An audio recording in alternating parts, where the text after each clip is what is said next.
Have you ever just stopped and thought about how a tiny little pill can have such a massive effect on your body? It really seems like magic, doesn't it? Well, it's not. It is pure science.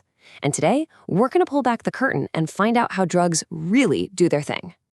I mean, think about it. You've got a splitting headache, you take a pill, and somehow that medicine knows exactly where to go. It doesn't make your foot numb, it doesn't quiet down your elbow, it goes right to your head. How on earth does that work? That's the big question, and we're going to answer it.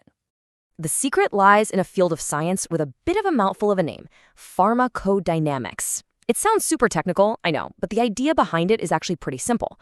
It's all about what the drug does to the body. It's the science of that incredible journey from pill to relief. So let's get into it. Drugs aren't just wandering around your system hoping to bump into the right spot. Nope, they have very specific places to be. You can think of it like them operating in 3 distinct arenas of action. Okay, the first and honestly, the most straightforward arena is completely outside of your cells. The drug doesn't even need a complicated key to get into your bloodstream. The classic example? An antacid. You take one, it goes to your stomach, and it works right there through a simple chemical reaction, neutralizing that extra acid. It's direct, it's local, and man, is it effective. The second arena is the cell's front door, basically. Its surface or its membrane. Here, drugs act like tiny molecular bouncers or gatekeepers. A great example of this is a calcium channel blocker, which is a common blood pressure medication. It literally sits on the outside of the cell and blocks calcium from getting in, which in turn helps your blood vessels just relax.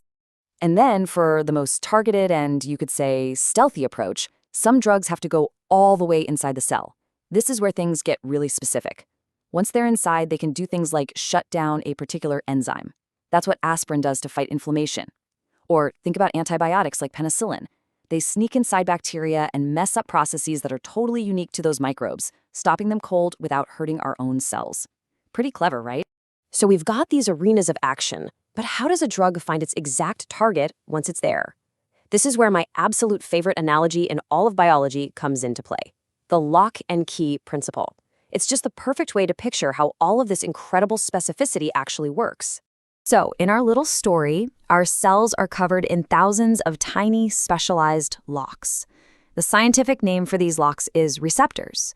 A receptor is just a special molecule that's built to connect with a very specific partner, like a drug or one of our own hormones.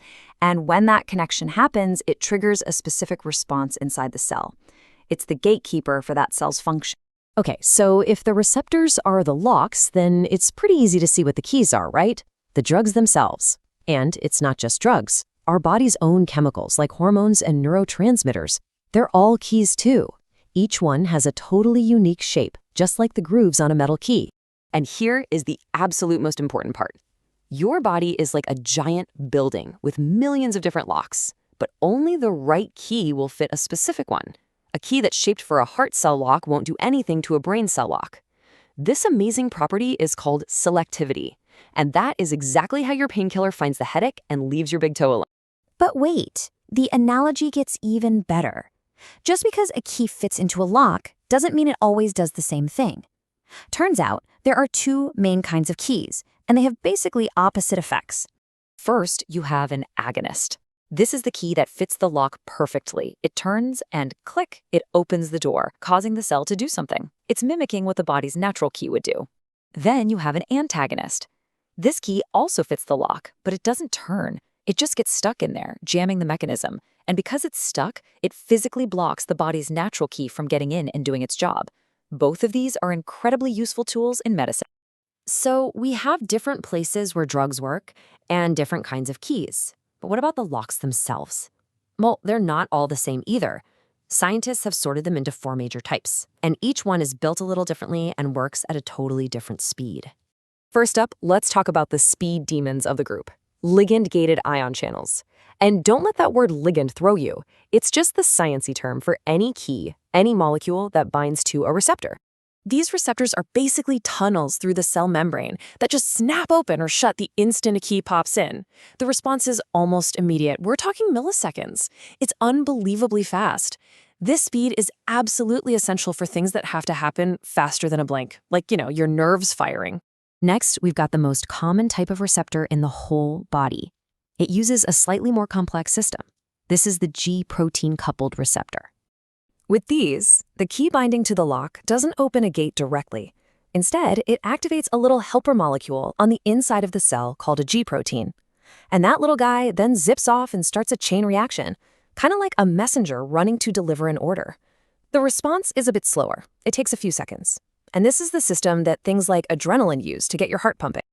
All right, our third type slows things down a lot. These are the protein kinase receptors. These locks are big. They span the whole cell membrane. And when they get activated, they kick off changes that can take hours to fully unfold. You see, they're involved in managing huge, long-term projects for the cell, like growth and deciding what kind of cell to become. Think about the hormones that manage our growth and development. They're using these types of locks. And that brings us to our final type, which, in many ways, has the most profound effects of all. These are the cytosolic or nuclear receptors. Now check this out. Unlike all the others, these locks aren't even on the cell surface. They're just floating around inside the cell. So the key, the drug, has to be special enough to get past security and slip right through the cell membrane to find them. Once it binds, this key and lock pair marches right into the cell's nucleus and directly changes the cell's DNA instructions. It is by far the slowest mechanism, taking hours or even days, but it's also the most powerful. This is how things like steroid hormones work their magic. So there you have it. From a simple antacid to a complex steroid, the action of every single drug comes down to this beautiful principle of a key finding its one true lock. It's the foundation of all modern medicine. And the more we understand about all these intricate locks on ourselves, the more we can ask the most exciting question of all. What new, better, more precise keys can we design to unlock treatments for the diseases that we can't yet cure? Now that is the future of pharmacology.